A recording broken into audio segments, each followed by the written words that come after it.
भाई जैसा कि आप लोगों को प्रॉमिस किया था और सेम टाइम पे हम फिर से आ गए। आप सबका स्वागत करता हूँ tree campus by AJ sir में। और आज का जो पेपर है वो लगभग एमटीएस के लेवल से थोड़ा सा बढ़िया है। एक्चुअली एसएससी की एक आदत है कि वो जिस पेपर में क्वेश्चंस मुश्किल डालती है ना, तो वो पूरे ही क्वेश्चन को उठा के एक अलग लेवल पे ले जाती है। ठीक है, तो आज का जो पेपर है वो 5 जुलाई इवनिंग शिफ्ट का है। और जिन बच्चों का ये पेपर आया होगा तो उन्हें पता भी होगा कि किस लेवल पे पेपर आया था। ठीक है, तो एक बार पेपर स्टार्ट करते हैं। फर्स्ट क्वेश्चन से स्टार्ट करते हैं। Find the curved surface area of a solid cylinder whose radius is 14 centimetre and volume is 7392 centimetre square. उसने बोला है कि हमें कर्व्ड सरफेस एरिया निकालना है एक सॉलिड सिलेंडर का, और एक सिलेंडर का सी एस से होता कितना है? 2 पाई आर एच। और हमें दे रखा है क्या? इसका वॉल्यूम। वॉल्यूम क्या होता है? पाई आर स्क्वायर एच, और उसका वैल्यू हमें दिया है 7392।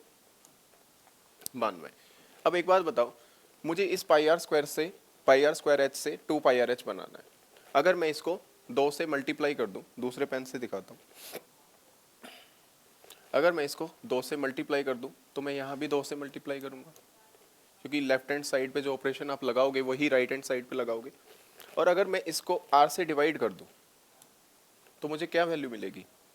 2 पाई आर एच। तो मुझे यहाँ भी किससे डिवाइड करना पड़ेगा? आर से। और आर का वैल्यू कितना दे रखा है? 14। मुझे चाहिए था 2 पाई आर एच, और मेरी वैल्यू जो है अब वो कितनी है? 2 पाई आर एच। तो आप इसको आराम से काट सकते हो। 2 से काटोगे तो 7, 7 से काटो 10, 5 और 6, तो आंसर आ जाएगा 1056।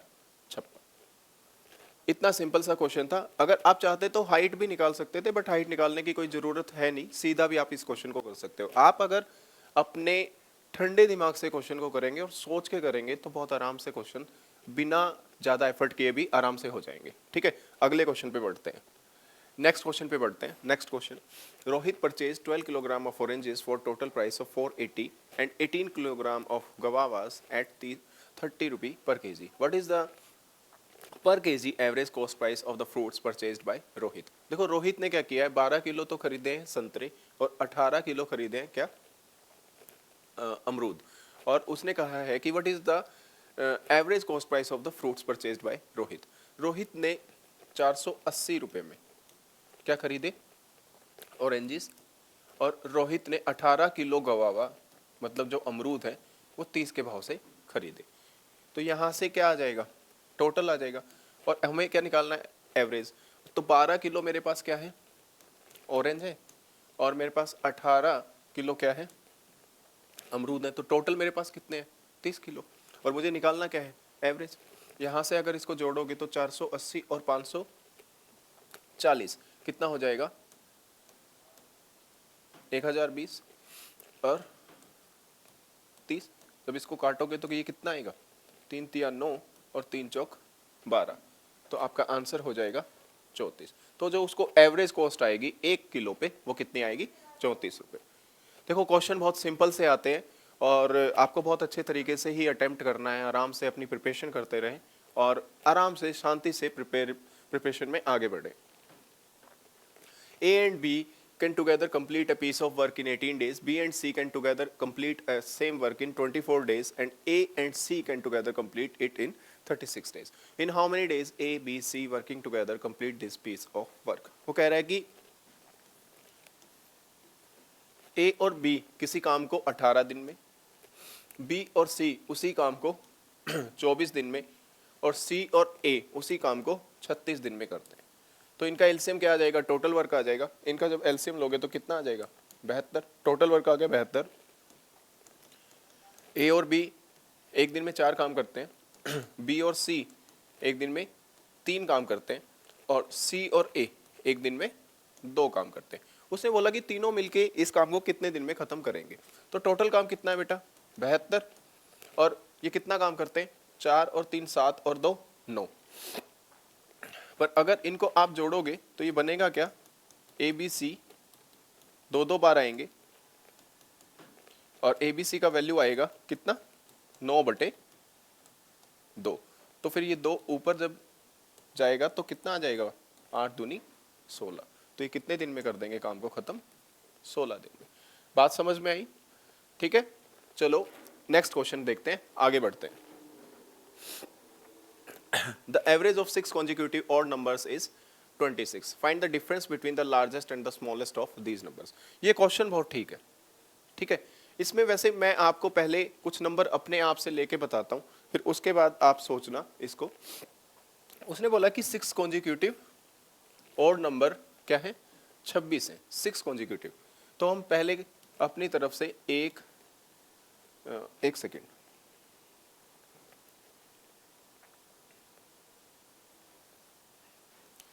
The average of 6 consecutive odd number is 26. Find the difference between the largest and the smallest of these number. ये क्या रहा है, एक बार हम अपनी तरफ से कुछ डाटा लेके देखते हैं, सिंपल सा।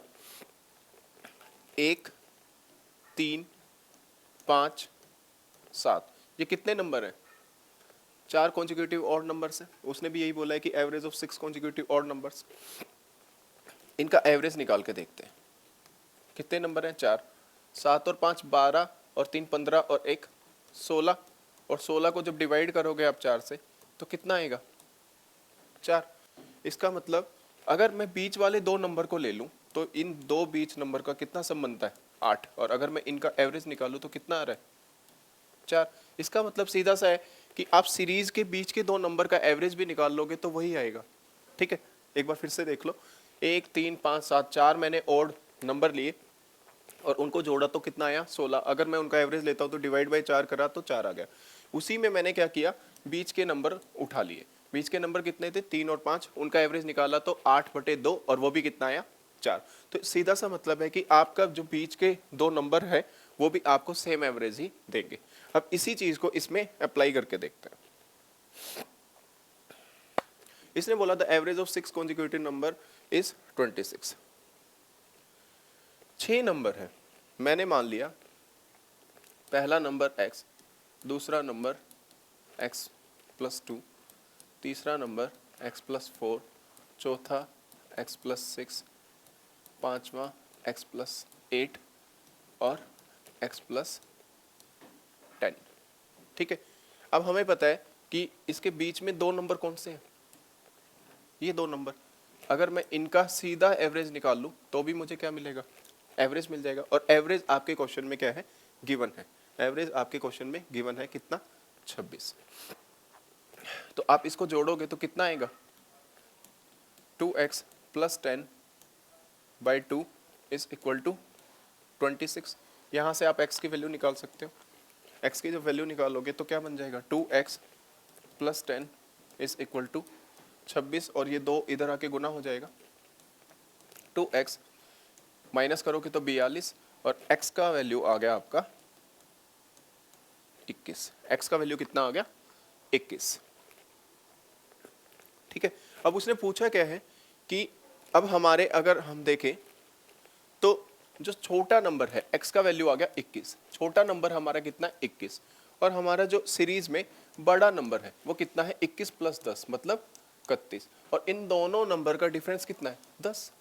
इन दोनों नंबर का डिफरेंस कितना है, 10, और यही हमसे उसने पूछा है कि find the difference between the largest and the smallest of these number, तो आंसर आ जाएगा 10।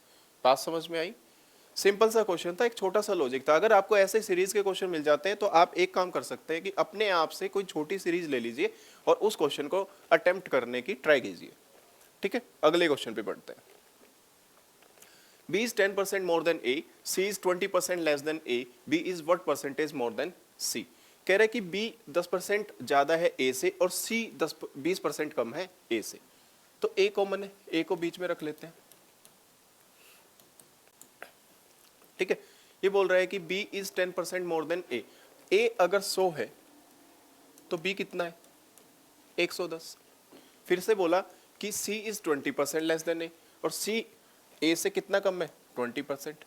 ये कितना हो गया, यहां से रेशो आ जाएगी, तो ये C A B की क्या आ गई, रेशो आ गई। अब इसने हमसे पूछा क्या है, B is what percent more than C? B C से कितना ज्यादा है। पहली बात तो B ज्यादा है कितना, 3 यूनिट, और C से कितना ज्यादा है तो 3/8, और परसेंटेज में आंसर पूछा है तो गुना में 100, 3/8 सीधा बता सकते हो आप 37.5%। तो इस क्वेश्चन का आंसर हो जाएगा 37.5%। ठीक है, सिंपल सा क्वेश्चन था, आप आराम से कर सकते हो। इस ऐसे क्वेश्चंस में एक चीज देख लिया करो कि कॉमन क्या है, इनका रिलेशन किसके साथ है। बी का रिलेशन भी ए के साथ है और सी का रिलेशन भी ए के साथ है, तो ए को आप बीच में रख सकते हो और आराम से रेशो निकाल सकते हो। समझ में आया बेटा? आप अपनी तैयारी बहुत अच्छे से करते रहो, क्योंकि तैयारी करोगे जब ही पेपर निकलेगा भाई, वैसे तो निकलेगा नहीं क्योंकि कंपटीशन हो गया है बहुत। और आपके सपने और आपके माँ बाप के सपने बस वो पूरे करने के लिए लगे रहो आप, और जब तक वो सपने पूरे नहीं होंगे रुकना नहीं है, सीधी सी बात है। ठीक है, आगे बढ़ते हैं। Ranbir bought a car at a 50% discount on the cost price of the car. Had he got a 60% discount? तो वो कह रहा है कि रणबीर ने ना एक कार खरीदी है 50% के डिस्काउंट में, और अगर वो उसी कार को 60% के डिस्काउंट में खरीद लेता ना बेटा, तो उसको क्या बचता? 1 लाख रुपया बचता। अरे वाह, बड़ी बचत होती है उसको। ठीक है, 10% में, कहने का मतलब क्या है, पहले उसको डिस्काउंट मिल रहा था 50%, और अगर यही डिस्काउंट हो जाता कितना, 60%, तो उसको पैसा बच रहा है कितना, 1 लाख रुपया। देख रहे हो कितना बच रहा है, 1 लाख रुपया। अच्छा, एक और बात है कि अगर उसको 50% डिस्काउंट मिल रहा था पहले और अब मिल रहा है 60%, और बचत हो रही है कितनी, 1 लाख। तो ये जो बचत हो रही है ये क्यों हो रही है? ये जो 10% जो इसकी कीमत है, अगर उसकी कीमत को कम कर दें, इसका मतलब है कि 50 से 60% दें, और 10% की वजह से ये 1 लाख का क्या हो रहा है, डिफरेंस आ रहा है। तो 10% की जो वैल्यू है वो कितनी हो जाएगी, 1 लाख। और हमें चाहिए कितने की वैल्यू, 100% हमारा क्या होगा, कॉस्ट प्राइस हो जाएगा। तो अगर मैं यहाँ 10 से मल्टीप्लाई कर दूँ तो ये 100% हुआ, तो यहाँ भी 10 से मल्टीप्लाई कर सकता हूँ। तो 1 लाख को अगर 10 से आप गुना करोगे तो कितना आ जाएगा, 10 लाख। तो उसकी कार की कीमत कितनी है, 10 लाख रुपए। तो आपका आंसर हो जाएगा 10 लाख। ऐसे क्वेश्चन में सीधा सा क्या होता है कि आप इन डिस्काउंट्स के बीच का क्या निकाल सकते हो, डिफरेंस, और उस डिफरेंस से देख सकते हो कि कीमत कितना कम हो रहा है, कीमत कितना ज्यादा हो रहा है। अगले क्वेश्चन पे बढ़ते हैं। ये बहुत जबरदस्त क्वेश्चन है भाई, एमटीएस लेवल्स के लिए बढ़िया क्वेश्चन है, मतलब सोचने पे आपको मजबूर कर सकता है, और पेपर में जब आप होंगे तो हाँ आपका टाइम भी लगा सकता है। कह रहा है कि A and B leave from point M at the same time towards point N, B reaches N and starts toward M instantly. ये कह रहा है ए और बी एम पॉइंट से निकलते हैं, पॉइंट ले लेते हैं, ये 2 पॉइंट है, ये एक एम पॉइंट है और ये एक एन पॉइंट है। ठीक है, ए और बी दोनों एम पॉइंट से स्टार्ट करते हैं। फिर कह रहा है कि जो बी है ना वो ए को मिलता है ओ पे, और ओ जो पॉइंट है वो एम और एन के बीच में, हम मान लेते हैं यहाँ पे कहीं पे होगा, ये ओ पॉइंट है। तो बी करता है क्या है, बी यहाँ से जाके और वापस इसको यहाँ मिलता है। मैं एक बार दूसरे बोर्ड पे आपको आराम से समझाता हूँ। देखो ये, ठीक है, ये 2 पॉइंट है, एक पॉइंट है एम और एक पॉइंट है एन, और इनके बीच में एक पॉइंट है ओ। ठीक है, और एम और एन के बीच में जो दूरी दे रखी है वो दे रखी है 245 किलोमीटर। एक बार चेक कर लेते कितनी दी है, 245 किलोमीटर। ठीक है, और ए का जो स्पीड दिया है ना,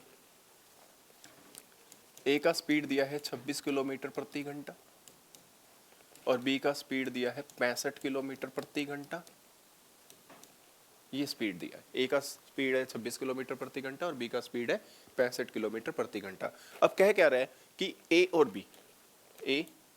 बी दोनों कौन से पॉइंट से स्टार्ट हुए, एम पॉइंट से, और बाद में क्या होता है कि बी पूरा इसको क्रॉस करके, मतलब बी यहां से जाके और इस ओ पॉइंट पे किससे मिलता है, ए से मिलता है। यहां तक की बात समझ में आ गई? ठीक है, अब मैं मान लेता हूं कि ये जो डिस्टेंस है ना ये है x किलोमीटर। कितना, x किलोमीटर।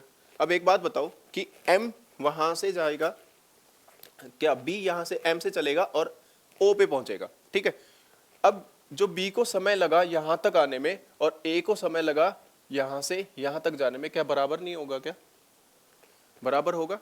और इसी में डिस्टेंस अगर देखें जो a ने ट्रेवल किया, a ने कितना ट्रेवल किया होगा यहां तक पहुंचने में, 245 माइनस एक्स, और बी ने कितना ट्रेवल किया होगा 245 प्लस एक्स। बी ने कितना ट्रेवल किया 245 प्लस एक्स, ठीक है। और टाइम दोनों ने क्या लिया, ए ने 245 माइनस एक्स ट्रेवल करने में उतना ही टाइम लिया जितना बी ने 245 प्लस एक्स ट्रेवल करने में लिया होगा, ठीक है। तो इसको एक स्लाइड और ले लेते हैं। अब मैं कर सकता हूं क्या, इनके टाइम को इक्वल कर सकता हूं। 245 प्लस एक्स किसने लिया था, बी ने, और बी का स्पीड कितना था 65, और 245 माइनस एक्स किसने ट्रेवल किया था, ए ने, और ए का स्पीड कितना था 26। Distance upon speed time, distance upon speed time, और दोनों ने टाइम क्या लिया था, बराबर लिया था। काटापीटी स्टार्ट करते, 13 दूनी 26, 13 पंजे 65, 2 से करोगे तो कितना हो जाएगा ये 490 प्लस 2x,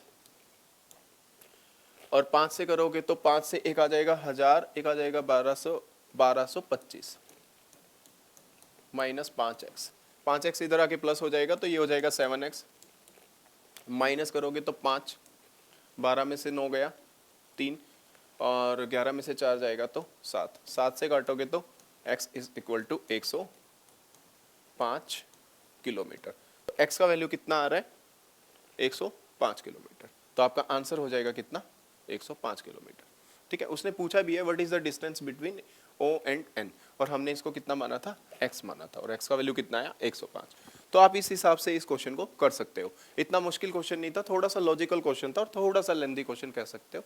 बाकी एग्जाम में डुएबल क्वेश्चन था, छोड़ के आने का नहीं था, ठीक है। चलो इस क्वेश्चन को देखते हैं एक बार। तो ये कह रहा है कि 8 बजे एक पुलिस वाला 8 बजे एक चोर भाग गया, ये चोर है, ठीक है।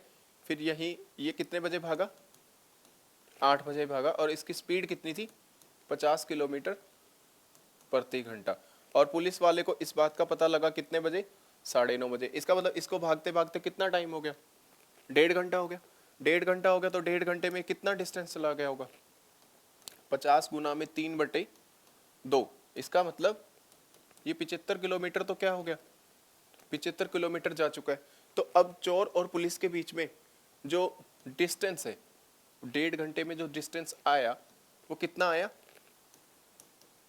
75 किलोमीटर, ठीक है। अभी पुलिस यहाँ से भागना स्टार्ट करेगी और ये चोर यहाँ पे है, ठीक है, वो भी भागेगा।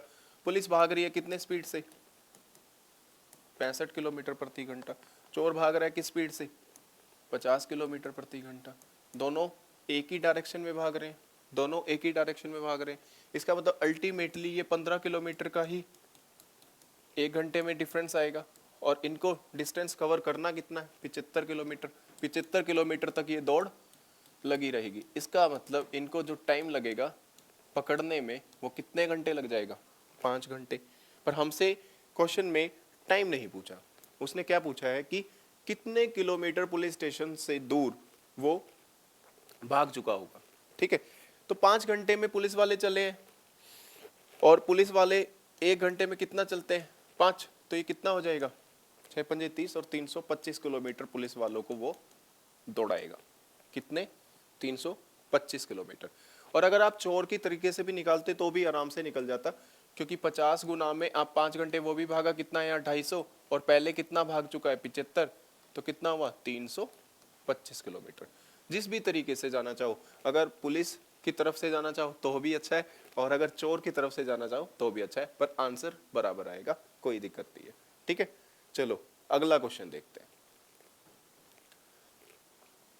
Ranveer bought a computer paying 25% less than the list price and sold it to his neighbor at a profit of 40%.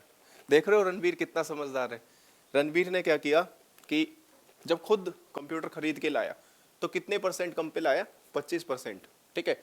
और भाई साहब लेके आए और अगले ही दिन 40% प्रॉफिट पे उसको क्या कर दिया, उसने बेच दिया। तो ये पूछ रहा है कि the profit percentage earned by Ranveer on the list price of the computer. तो जो लिस्ट प्राइस था कंप्यूटर का उस पे रणवीर ने कितना पैसा बनाया। एक बात बताओ 25% कम में लाया खरीद के, तो मतलब 4 की वैल्यू थी और खरीदा कितने में 3 में, ठीक है। और फिर उसको बेचा कितने में 40% प्रॉफिट में, इसका मतलब 2/5। 5 की कोई चीज थी और बेचा कितने में, 7 में, इसका मतलब उसे पड़ा कितना, 20, और बेचा कितने में, 21 में। एक यूनिट बचाया उसने कितने पे, 20 पे। तो इसका परसेंटेज निकाल लोगे, 1/20 गुना में 100 कितना आ जाएगा, 5%। तो उसने लिस्ट प्राइस पे कितना पैसा बनाया, 5%। सिंपल सा क्वेश्चन था। ठीक है, आगे बढ़ते हैं। हाँ, ये अच्छा क्वेश्चन है। एक्चुअली आप इसमें अगर नंबर निकालने लगोगे तो आपका बहुत टाइम वेस्ट होगा। क्वेश्चन को ना बड़ा ध्यान से पढ़ना, और क्वेश्चन बहुत सिंपल है, मैं बहुत सिंपल तरीके से इसको बताऊंगा। HCF and LCM of two numbers are 5 and 120। कह रहा है कि HCF है 5 और LCM है 120, दो नंबर का। ठीक है, उसने बोला और उनको जोड़ते हैं तो कितना मिलता है, 55। Then the sum of the reciprocals of these two numbers is equal to. बोल रहा है कि अगर इनके रेसिप्रोकल का सम निकाले तो वो कितना बनता है। ठीक है, पहले तो रेसिप्रोकल क्या होता है, मैंने मान लिया कि दो नंबर है, एक नंबर है A और एक नंबर है B। तो HCF को अगर मैं LCM से गुना करूं तो इन दोनों का जो प्रोडक्ट आएगा वो A और B के प्रोडक्ट के बराबर आएगा। ठीक है, ये आपने पढ़ भी रखा होगा। तो इससे यहां से निकाल सकते हैं 5 गुना में 120 इज इक्वल टू AB। तो AB का वैल्यू कितना आ जाएगा, AB का वैल्यू आ जाएगा 600। कितना आ जाएगा, 600। और हमें निकालना क्या है, हमें निकालना है उनके रेसिप्रोकल का सम। अब रेसिप्रोकल कैसे होता है, A का रेसिप्रोकल हो जाएगा 1/A, B का रेसिप्रोकल होगा 1/B। इसको सॉल्व करोगे तो एलसीएम आ जाएगा AB और B प्लस A। इसका मतलब कि दोनों नंबर का सम अपॉन में दोनों नंबर का प्रोडक्ट। दोनों नंबर का सम भी है क्वेश्चन में कितना, 55, और दोनों नंबर का प्रोडक्ट हमारे पास आ चुका है। AB की वैल्यू कितनी है, 600। कट रहा है, काट दो, ये आ रहा है 11 और ये आ रहा है कितना, 120। तो इसका आंसर कितना हो जाएगा, 11/120। ठीक है, बात समझ में आई। सिंपल क्वेश्चन था और सिंपल तरीके से ही कर सकते हैं आराम से, कोई दिक्कत नहीं है। ठीक है, ये आपको पता ही होगा कि HCF और LCM का प्रोडक्ट जो होता है दो नंबर के प्रोडक्ट के इक्वल होता है। ठीक है, आगे बढ़ते हैं। ए स्मॉलर सर्कल, ये बहुत अच्छा क्वेश्चन है यार। ये मतलब थोड़ा सा मुझे ठीक ठाक क्वेश्चन लगा। आप इसका फिगर अगर आप बना लेते हो तो अच्छा रहेगा। A smaller circle touches a bigger circle internally and also passes through the center O of the bigger circle. If the area of the smaller circle is 192 centimeter square, find the area of the bigger circle. देखो क्या कह रहा है कि एक circle है बड़ा और एक सर्कल है छोटा, ये दोनों इंटरनली टच है। ये ठीक से नहीं बना, मैं आपको इनर बोर्ड पे एक बार बताता हूँ बना के। ठीक है, ये कहना क्या जाता है कि एक सर्कल है बड़ा और एक सर्कल है छोटा, ये दोनों इंटरनली टच है। ठीक है, पर उसमें कंडीशन क्या है कि ये जो छोटा सर्कल है ना, ये बड़े सर्कल के सेंटर से होके जाता है। ये जो छोटा सर्कल है ये बड़े सर्कल के सेंटर से होके जाता है। ठीक है, तो इसका सेंटर यहाँ होगा। ठीक है, अब आपको एक बात, एक प्रॉपर्टी पता होगी सर्कल की कि अगर मैं सर्कल के यहाँ पे बताता हूँ आपको, अगर मैं सर्कल के सेंटर से उसके सर्कमफ्रेंस पे कहीं भी लाइन को बना दूं तो वो मुझे क्या मिलता है, रेडियस मिलता है। यहाँ से यहाँ भी क्या मिलेगा मुझे, रेडियस। यहाँ से यहाँ भी क्या मिलेगा, रेडियस। इसमें भी वही हुआ कि अगर मैं इसको यहाँ से यहाँ मिलाऊं तो मुझे रेडियस मिलता है, यहाँ से यहाँ मिलाऊं तो रेडियस मिलता है। और अब जो छोटे सर्कल का जो डायमीटर है वो बड़े सर्कल का क्या है, रेडियस है। और इसको अगर यहाँ तक कितना आ रहा है, 2r, तो ये भी कितना वैल्यू हो जाएगा, 2r। तो बड़े सर्कल का जो r है उसका वैल्यू कितना बना, 2r। ठीक है, छोटे सर्कल का आपको एरिया गिवन है, कितना गिवन है, छोटे सर्कल का एरिया है πr² is equal to, given है ये कितना, एक बार देख लेते हैं, 192। ठीक है, कितना, 192। और हमें बड़े सर्कल का एरिया निकालना है। बड़े सर्कल का जब एरिया निकालोगे तो कितना बनेगा, π2r²। तो ये बनेगा कितना, 4πr², 4πr²। ठीक है, और हमारे पास πr² की वैल्यू है ही। अगर मैं इसको यहाँ पे 4 से मल्टीप्लाई करता हूँ तो इसको भी कितने से मल्टीप्लाई कर सकता हूँ, 4 से। तो ये कितना आ जाएगा, 768। क्वेश्चन खत्म, सिंपल सा क्वेश्चन था, ठीक है। तो इस क्वेश्चन का आंसर हो जाएगा कितना, 768, क्योंकि जो रिलेशन आएगा ना वो रिलेशन सिंपल सा आएगा कि जो छोटे वाले सर्कल का जो डायामीटर है वो बड़े वाले सर्कल का क्या है, रेडियस है। अगले क्वेश्चन पे बढ़ते हैं।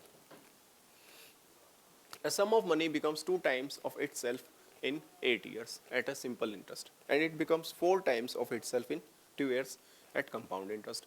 When interest is compounded annually, find the ratio of the rate of simple interest to the rate of compound interest. क्या रहा है कि इसने एक पैसा दिया है कि वो सिंपल इंटरेस्ट पे 1 से 2 गुना हो रहा है कितने साल में, 8 साल में, ठीक है। पहले इसका रेट ऑफ इंटरेस्ट निकाल लेते हैं। उसने बोला कि सिंपल इंटरेस्ट पे, ठीक है, 1 से कितने गुना हो रहा है, 1 सेकेंड, 1 से कितने गुना हो रहा है, 2 गुना हो रहा है। 1 से कितने गुना हो रहा है, 2 गुना हो रहा है। इसका मतलब प्रिंसिपल है 1 और अमाउंट है 2, तो इन दोनों का डिफरेंस ही क्या होगा, सिंपल इंटरेस्ट होगा। तो सिंपल इंटरेस्ट कितना लग रहा है, 1। यहां से हम आराम से क्या निकाल सकते हैं, रेट ऑफ इंटरेस्ट निकाल सकते हैं, ठीक है। P 1, R और फिर T, टाइम कितना बताया उसने, 8 साल, तो ये सब कितने साल में हो रहा है, 8 साल में, और बटे में 100, तो मतलब उसका जो रेट ऑफ इंटरेस्ट यहां से निकल के आएगा 100/8। और अब दूसरा केस देख लेते हैं। दूसरे केस में उसने बोला है, दूसरा केस सिंपल इंटरेस्ट का नहीं है, कंपाउंड इंटरेस्ट का। तो दूसरे केस में उसने साफ साफ बोला है कि जो पैसा है वो 4 गुना हो जाता है, कि पैसा है वो कितने गुना हो जाता है, 4 गुना हो जाता है, और कितने साल में होता है, कितने साल में होता है, 2 साल में होता है। कितने साल में होता है, 2 साल में, ठीक है। तो यहाँ पे ये जाके अंडर रूट हो जाएगा, अंडर रूट 4 और 1 + 4/100, ठीक है। 2 - 1 R/100, तो रेट ऑफ इंटरेस्ट यहाँ से कितना आएगा, 100। फिर उसने बोला कि इन दोनों रेट ऑफ इंटरेस्ट का क्या निकालो आप, रेशो निकालो। अब इन दोनों रेट ऑफ इंटरेस्ट का अगर हम रेशो निकालेंगे तो सीधा सा है कि यहाँ से कितना आ रहा है, 100/8 और यहाँ से आ रहा है 100, तो 100/8 का रेशो निकालो 100 से, 100 से 100 कट गया और रेशो आया 1:8, तो 1:8 इस क्वेश्चन का आंसर हो जाएगा। 1:8 इस क्वेश्चन का आंसर हो जाएगा। क्वेश्चन बड़ा सिंपल था। आप एक बार जब सिंपल इंटरेस्ट और कंपाउंड इंटरेस्ट के जो क्वेश्चन आते हैं ना, उनकी रीडिंग बहुत अच्छे से कर लेना, क्योंकि आपको लगेगा, एक तो उसमें क्या है कि पूरा जो आपका स्क्रीन है वो भर जाता है, तो बच्चा थोड़ा सा घबरा जाता है कि यार क्वेश्चन बड़ा है और मैं करूँ ना करूँ, तो वो इसी उसमें लगा रहता है, ठीक है। तो क्वेश्चन को आराम से पढ़ना और क्वेश्चन डुएबल ही मिलेगा, ठीक है। Kirti invested a sum of money at a certain rate of simple interest per annum for 3 years in Bachat scheme. देखो, कीर्ति ने पैसा लगाया है 3 साल के लिए, किसमें, बचत स्कीम में, सिंपल इंटरेस्ट में, ठीक है। Had she invested the same sum in Shiksha scheme, अगर वो इसी पैसे को किस में लगा देती, शिक्षा स्कीम में लगा देती 3 साल के लिए, तो उसे 2% ज्यादा पैसा मिलता, ठीक है। पिछली बारी से कितना पैसा ज्यादा मिलता, 2% सिंपल इंटरेस्ट ज्यादा मिलता, ठीक है। The investment would have fest 540 रुपए, और अगर ये फायदा उसको 2% का होता तो उसको 540 रुपए और ज्यादा मिलते। अब बात को समझना, दोनों जो इन्वेस्टमेंट है वो 3-3 साल की है। पहली बात तो दोनों जो इन्वेस्टमेंट है वो कितने कितने साल की, 3-3 साल की, मतलब टाइम ड्यूरेशन सेम है, कोई दिक्कत नहीं है। और हायर रेट कितना मिल रहा है, 2%। तो मैं अगर 3 गुना 2% निकालूं तो मुझे 6% पे कितना पैसा ज्यादा मिल रहा है, 540। सीधी सी बात है, मुझे 3 साल में 2% पे पैसा ज्यादा मिल रहा है, मतलब 6% मुझे कितना दे रहा है ज्यादा बना के, 540। तो 1% की वैल्यू आ जाएगी यहाँ से, 540/6। और उसने पूछा है कि उसने स्कीम में पैसा लगाया कितना, स्कीम में 100% पैसा लगाया होगा, या प्रिंसिपल क्या होता है, 100% होता है। तो गुना में अगर मैं 100 कर दूं तो मेरे पास प्रिंसिपल निकल के आ जाएगा, 3 जीरो बच गया 9, और आंसर कितना हो गया, 9000, ठीक है। तो आंसर कितना है आपका, 9000, ठीक है। सिंपल सा क्वेश्चन था, कीर्ति की बड़ी समस्या थी जो हल हो चुकी है। आगे चलते हैं। बोल रहा है, a person spends 40% of his monthly income, the monthly income of the person is increased by 15% and his expenditure is decreased by 22%. What is the approximate percentage increase in his saving? कह रहा है कि भाई 40% पैसा बचा लेता है, वैसे बहुत जबरदस्त आदमी है जो 40% पैसा 40% पैसा जो है वो खर्च करता है और 60% पैसा बचा लेता है, जबकि खर्चे आजकल ज़्यादा हैं तो लोगों के पास 100% में भी काम नहीं चल रहा है। ठीक है, बहुत अच्छा आदमी है। अच्छा, इनकम, एक्सपेंडिचर और सेविंग्स।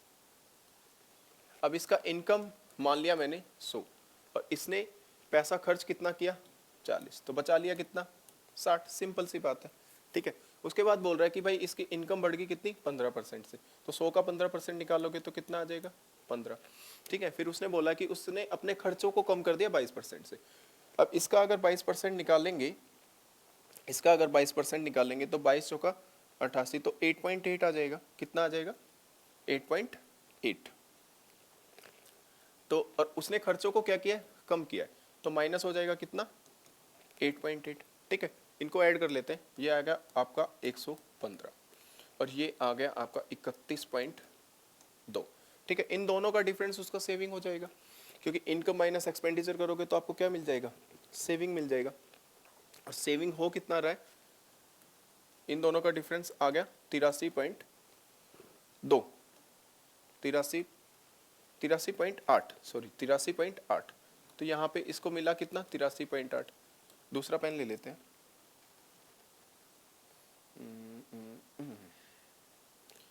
तो इसका जो सेविंग है वो बढ़ा कितने से 23.8 से, और उसने बोला है कि ना आपको जो आंसर बताना है ना वो अप्रोक्सीमेट बताना है। इसका मतलब 23.8 को अगर मैं थोड़ा सा बढ़ा दूं तो मुझे कितना मिलता है 24, और तो उसने 60 पे कितने रुपए और कमाए 24। ठीक है, तो काटोगे तो कितने के पास आ रहा है 40%। तो जो आपका आंसर हो जाएगा वो कितने परसेंट हो जाएगा 40%। सिंपल सा क्वेश्चन है।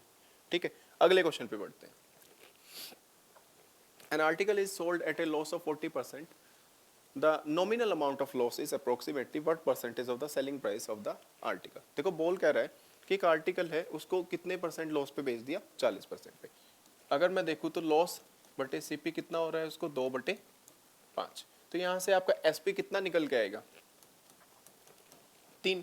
अब उसका क्वेश्चन क्या है कि what percentage of the selling price the nominal amount of loss, loss selling price का कितना परसेंट है। लॉस है 2 यूनिट और सेलिंग प्राइस है 3 यूनिट, तो 2/3 गुना में 100 कितना बन जाएगा 66.67%, 66.67%। तो आंसर हो जाएगा 66.67%।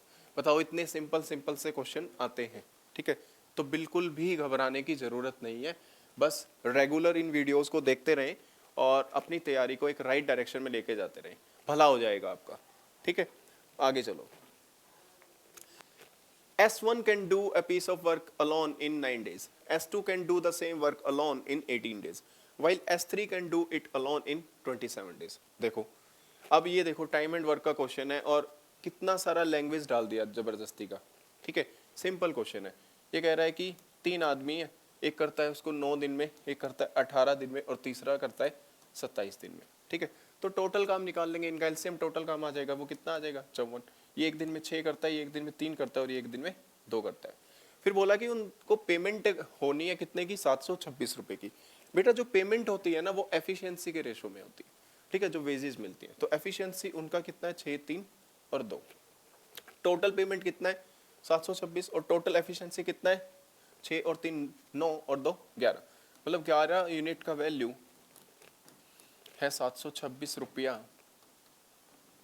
एक यूनिट का वैल्यू कितना आ जाएगा 726/11। फिर उसने बोला है कि what is the combined share of S2 and S3 together. तो S2 और S3 का कंबाइंड शेयर कितना है 3 और 2 5, तो मैं 5 से इसको क्या कर दूंगा गुना कर दूंगा, काटोगे तो कितना आएगा 6 और 6 330 रुपया। तो कितना आ जाएगा ये 330 रुपया। ठीक है, अब इनका भी क्या है समझौता हो चुका होगा, सबको पैसे मिल गए, और पैसे जब टाइम पे मिल जाते हैं तो काम ठीक ठाक हो जाता है। ठीक है, अगला क्वेश्चन। इसमें बेटा 2 रेशो गिवन है, PQ का रेशो गिवन है और PR का रेशो गिवन है। मैंने अभी इसी क्लास में एक क्वेश्चन कराया था जिसमें मैंने बताया था कि अगर कोई कॉमन चीज दिखती है ना तो कॉमन इसमें मुझे p दिख रहा है, यहाँ पे भी p है, तो मतलब कॉमन क्या है p। आप इस रेशो को लिख सकते हो कैसे, पी आर और यहाँ पे लिख लो आप q, ठीक है। पी आर के नीचे पी आर का रेशो लिख दो।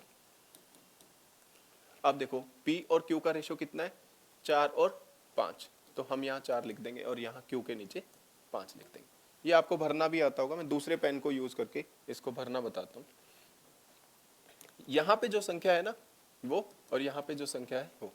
अब जो कुछ कॉमन लगता है तो काट दो, 2 2 और ये भी क्या है 2, तो इनका रेशो निकल के आ गया 5 4 और 6। कितना आ गया, 5 4 और 6। ये रेशो है क्यू पी आर का, पी क्यू आर का नहीं है। जल्दबाजी में क्वेश्चन जिस हिसाब से दे रखा है उस हिसाब से ऐसे P Q R value put मत कर देना, ध्यान से रखना इसको, ठीक है। अब उसने हमसे पूछा है कि 3p, p कितना है हमारा 4, p हमारा कितना है 4, तो 3 गुना में 4, फिर पूछा है उसने 4q, 4q हमारा q का वैल्यू कितना है 5, ठीक है। फिर उसने हमसे पूछा है 5r और r का वैल्यू कितना है 6। अब इनको हमें रेशो देना है, ठीक है। तो यहाँ पे 2 2 और 2 3 आ जाएगा कटने के बाद, 2 कॉमन है, ठीक है। तो 3 दूनी 6, 5 दूनी 10 और 5 दिया 15, तो आपका रेशो कितना आ गया 6 10 15, 6 10 15। थोड़ा सा यहाँ ध्यान रखना, जो कॉमन लिया है तो ये रेशो है क्यू पी आर का, पी क्यू आर का नहीं है। उस हिसाब से वैल्यू उठा उठा के रख देना, क्यू की वैल्यू है 5, पी की वैल्यू है 4 और आर की वैल्यू है 6, ठीक है। बढ़े आगे। The length and breadth of a rectangle are 12 centimeter and 6 centimeter respectively. What is the area of the rectangle? अरे भाई ये ऐसे क्वेश्चन देने से पहले थोड़ा सोच तो लो कि क्या दे रहे हो यार।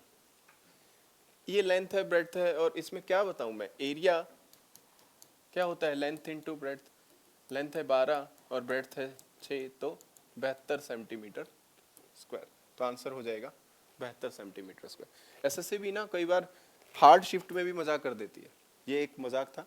आगे बढ़ते हैं। अच्छा क्वेश्चन है के स्क्वायर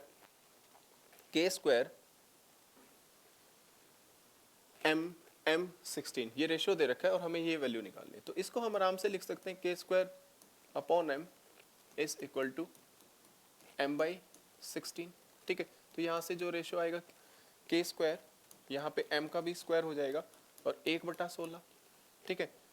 k और m को अगर मैं अंडर रूट करूंगा तो मुझे वैल्यू मिलेगा 1/4, तो मतलब क्या है कि k का वैल्यू अगर 1 है तो m का वैल्यू 4 है, और हमसे इसने वैल्यू पूछ रखा है क्या, k का स्क्वायर मतलब 1 और 2m का स्क्वायर मतलब 4 का स्क्वायर, अपॉन में क्या k का स्क्वायर वही 1 आ जाएगा और m का स्क्वायर मतलब 4 का स्क्वायर।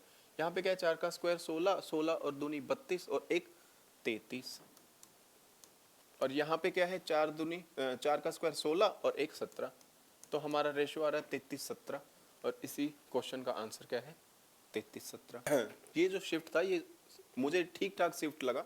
एक्चुअली एसएससी में आपको घबराने की जरूरत नहीं है, अगर आपका शिफ्ट मुश्किल भी आता है ना तो आपको नॉर्मलाइजेशन से नंबर मिल जाएंगे, ठीक है। बट आपकी प्रिपरेशन बहुत अच्छी होनी चाहिए, प्रिपरेशन अच्छी होगी तो अगर आप हार्ड शिफ्ट में भी अच्छा स्कोर करोगे और नॉर्मलाइजेशन के भी नंबर मिल जाएंगे तो आप सिलेक्शन के और नज़दीक जा सकते हो, ठीक है। तो हम कल फिर से मिलते हैं सेम टाइम पे, और आप मेहनत करते रहिए। और अगर आपको इस वीडियो में कुछ भी क्वेश्चंस में दिक्कत आती है तो आप कमेंट सेक्शन में जाके आराम से कमेंट कर देना, मैं आपके सॉल्यूशंस भेज दूंगा, ठीक है। तब तक के लिए अपनी सेहत का ध्यान रखें और हम सेम टाइम पे कल मिलेंगे। Bye bye.